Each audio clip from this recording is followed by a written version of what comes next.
The internet is full of genius hacks and tips for the humble potato, and I'm putting them to the test. Here are 13 of the best potato hacks. Let's see which ones are worth keeping in your back pocket. Starting with the cooling rack hack. This is the fastest and easiest way to dice potatoes, whether you're making potato salad or mashed potatoes. So let's give it a try. All right, baked potatoes, cooling rack on top of a bowl. Take your potato, cut it in half, set it down, and press it through.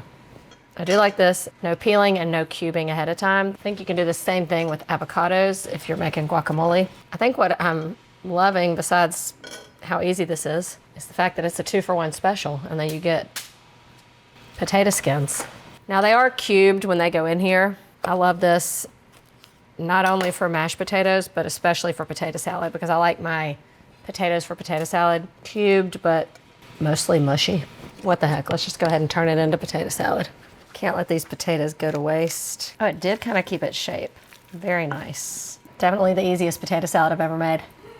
Next up, we're gonna use our box grater to create spiralized potatoes. Now this just creates a fun shape, or I think they might be good roasted if this works. On the box grater, you have this little blade on the side. So we're going to pass the potato through and just spiral it. And I bet you've never even used that before. Maybe today's the day. Oh God, I really don't even know how to start.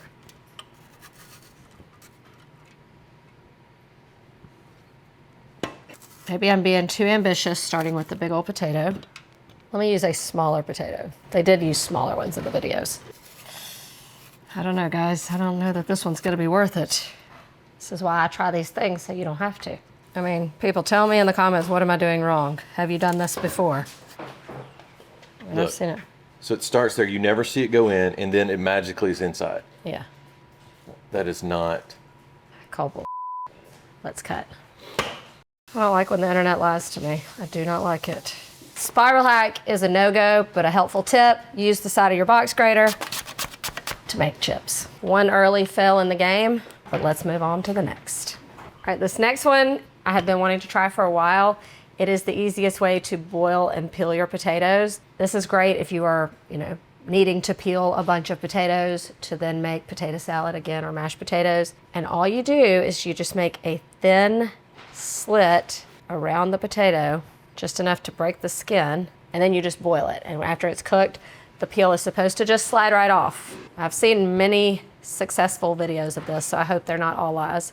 And I'm gonna try it with russets because I know that's a popular choice, but also I'm gonna do a gold potato because I use those probably more often to make mashed potatoes, so I wanna see if it works with these.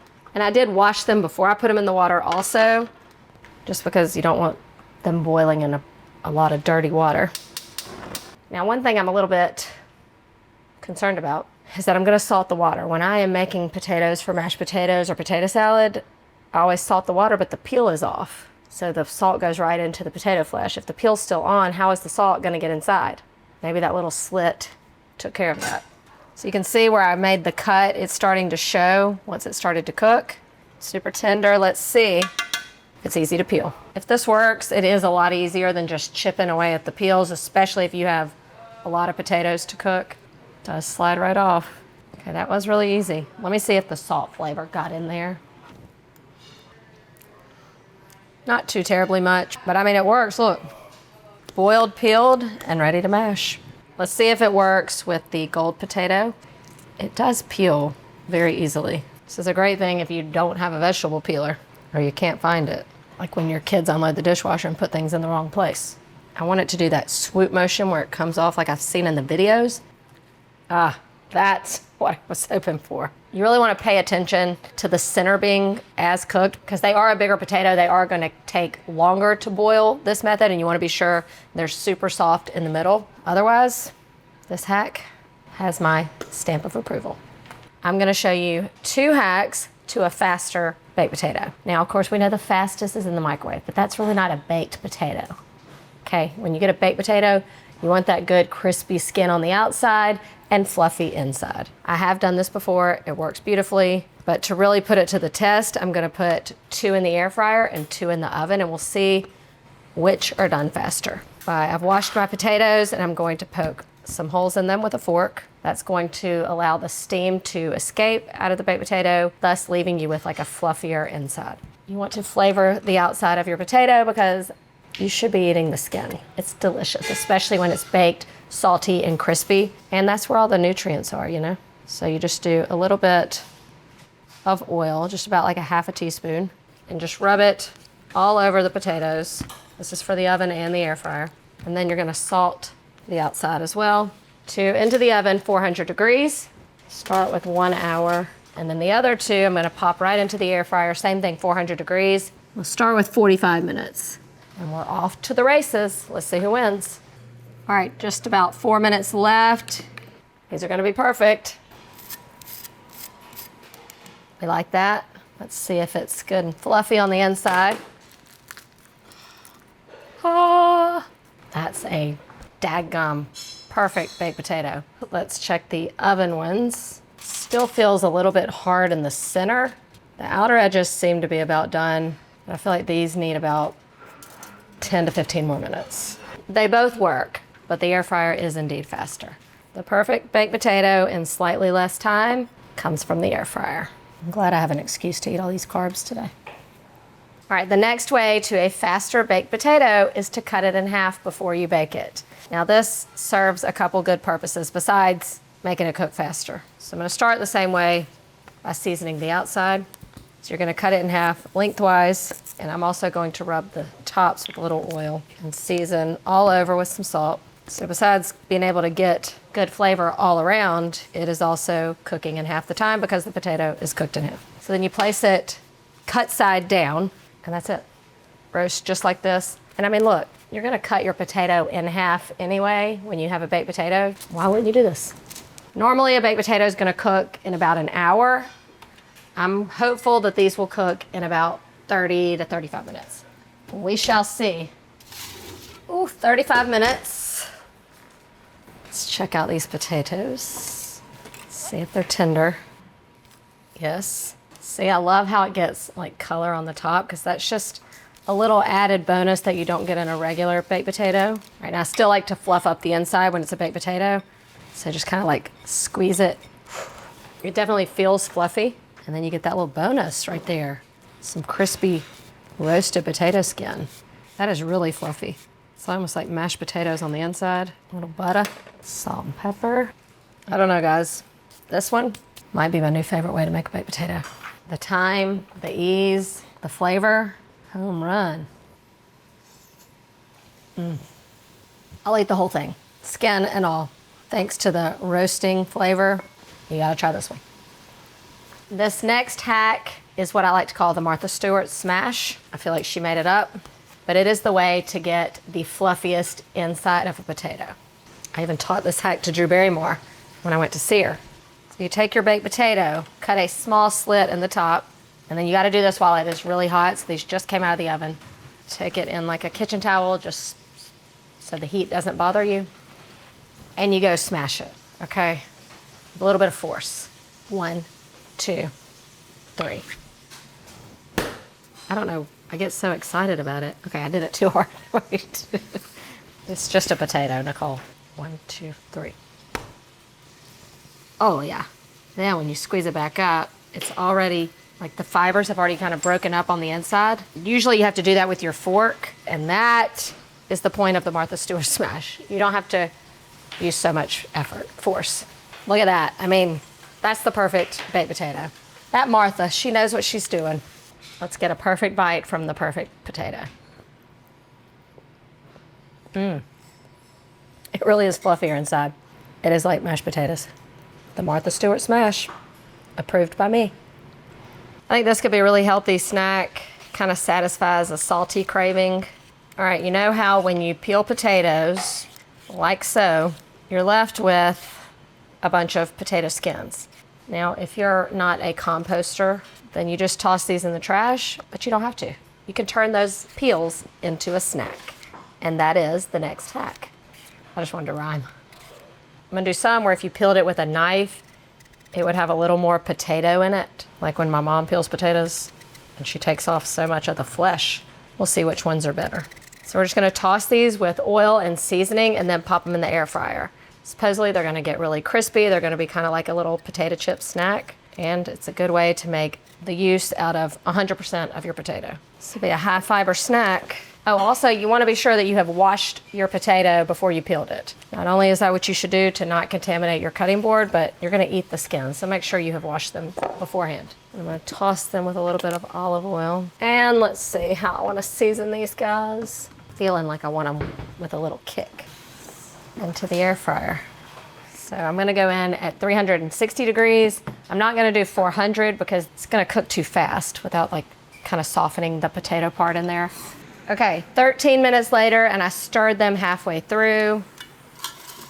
It's the sound of crispiness. I mean, this might satisfy the potato chip craving, and that's a healthy potato chip. I thought they would be quite nice with a little bit of ranch. Okay, so maybe I should not have left the ones with the skin on them because they didn't get as crispy as just the peel part. That does satisfy the potato chip craving. I mean, I made them pretty salty, but that's why they're so daggum good. You hear the crunch? Let me taste one with a little more meat to it. You want to do it with just the peels. That is the perfect piece. Crunchy. These could be highly addictive. Air fried potato peels as chips. Yes, please. For my next trick, apparently the key to the perfect roasted potato, mayonnaise. Mayo all over your potatoes. And I think this makes sense. And I'm kind of curious as to why I've never done this before. I'm gonna use a red potato for this. I believe this will work with whatever roasted potato recipe you use. And instead of oil, you're gonna use mayonnaise. All right, potatoes washed and cubed. I have no idea how much, so I'm just gonna start with like 3 tablespoons. I get that coated first and then I'll season. And then whatever you wanna do here, I'm gonna do a little Greek seasoning. This just can't be bad. You've got the moisture from the mayonnaise that gives the seasoning something to stick to, plus the mayonnaise is gonna add good flavor. And then I'll do about a half a teaspoon of just some herb blend, a half more teaspoon of salt, 1/4 teaspoon of pepper. Give it one more toss to be sure everything is coated. I might have gone a little heavy on the mayonnaise. I don't know. Spread this out. You want it to be in a single layer with some space so they don't steam and all the sides can get brown. I have high hopes for this one. It better work. Going in at 400 degrees. These look and smell incredible. I give them one more toss because the way that mayonnaise kind of dripped down, it's almost like it created a little dressing in there. Crispiness.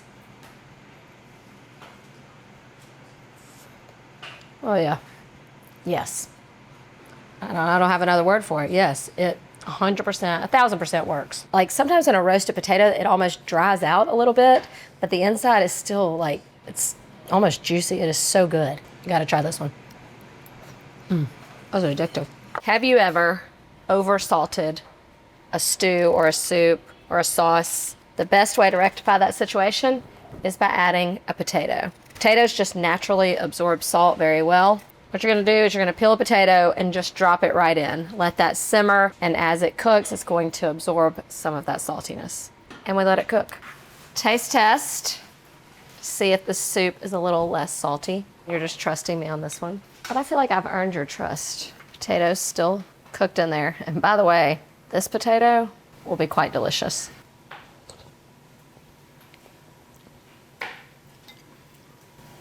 It really does work. Stick a potato in your soup.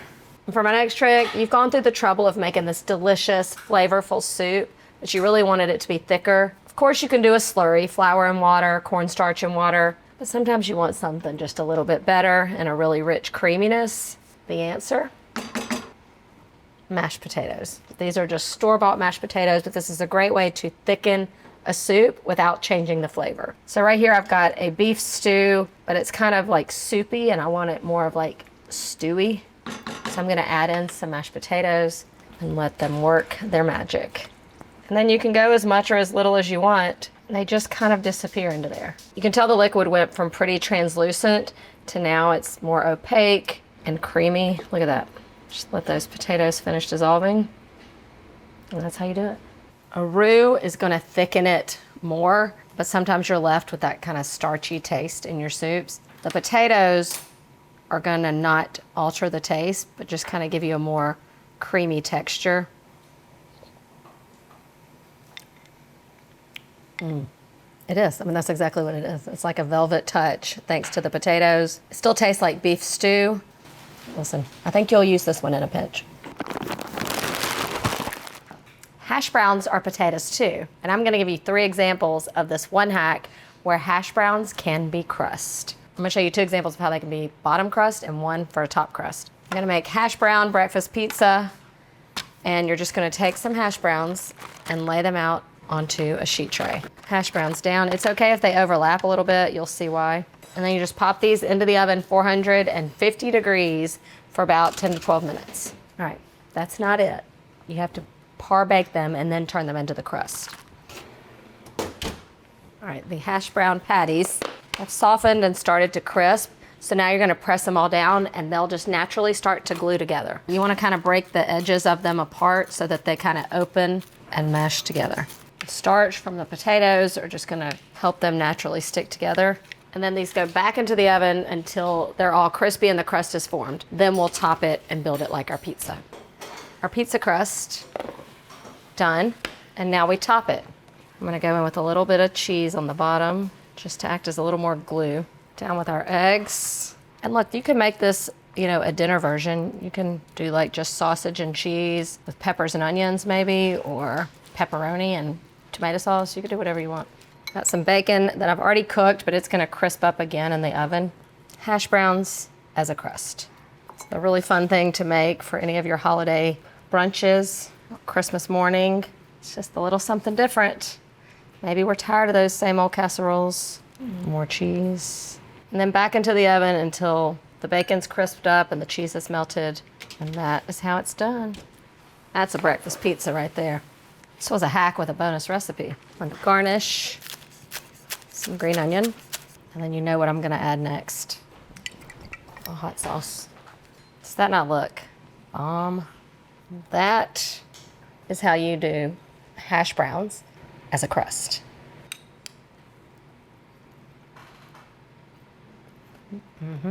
Crispy on the edges, soft inside. And we did it again. But wait, there's more. Another way you can do a bottom crust is to make little mini muffin cups with hash browns.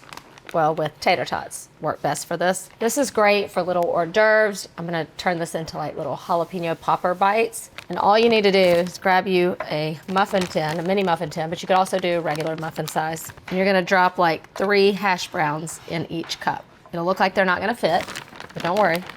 And then we're going to par bake these also and then turn them into the crust. Pop this pan into the oven 425 degrees for also about 10 minutes. Okay, just like the other one, we're just gonna kind of glue these tater tots together. You can do that with like a wooden spoon. Just kind of break them up and press them down. And just form a little indentation in the middle so that they are cups. Then you can fill it with whatever you want. I'm gonna turn these into jalapeno popper hash brown cups.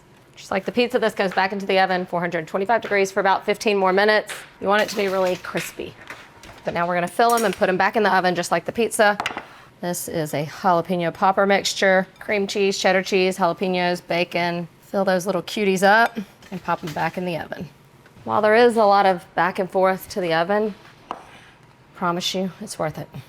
This is a party in a pan right here. You can garnish if you're feeling cutesy. Let me just show you these tater tots as crust, little pie crust. And to think they started as little tater tots.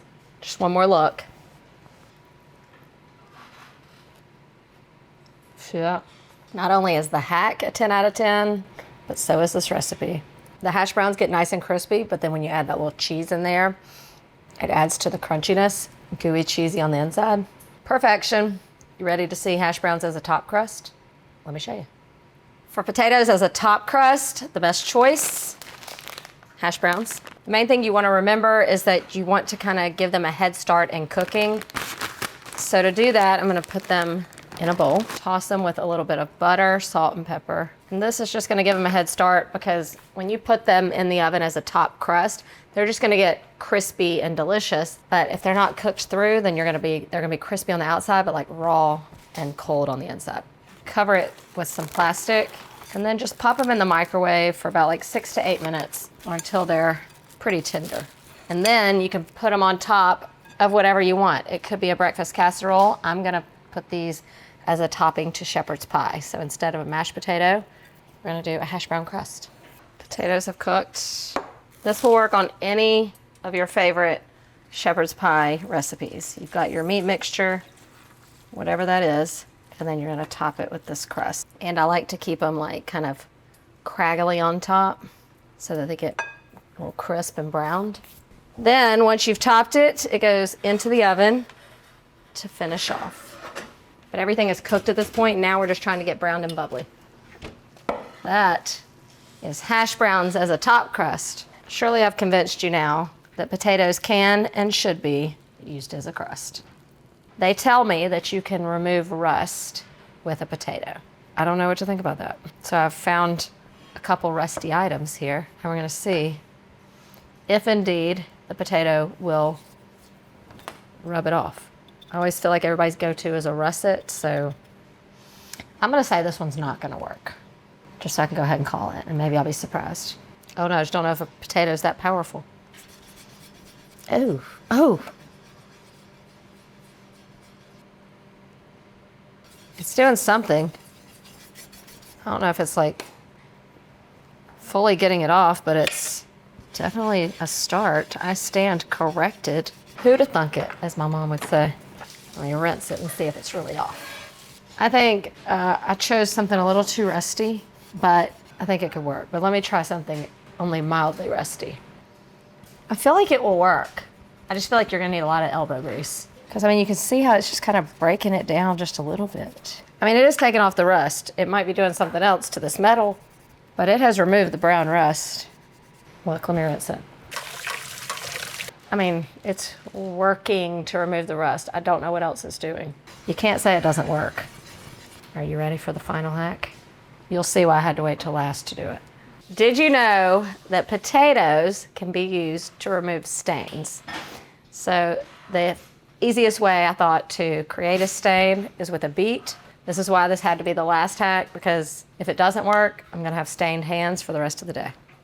Take some of my not so good potatoes. I think it could work. Like the other though, it's gonna require a lot more elbow grease. I mean, it is working. This might take a while. Let's see if I can get the stain out of a cutting board. Whoa, now we're talking. Now that's a successful ending. From an easier way to cut your potatoes to a faster way to cook your potatoes, I have shown you how powerful the little potato can be. If you have any other hacks you want me to try, please send them my way. Now I gotta go find some more things that have stains on them. I'm gonna remove them.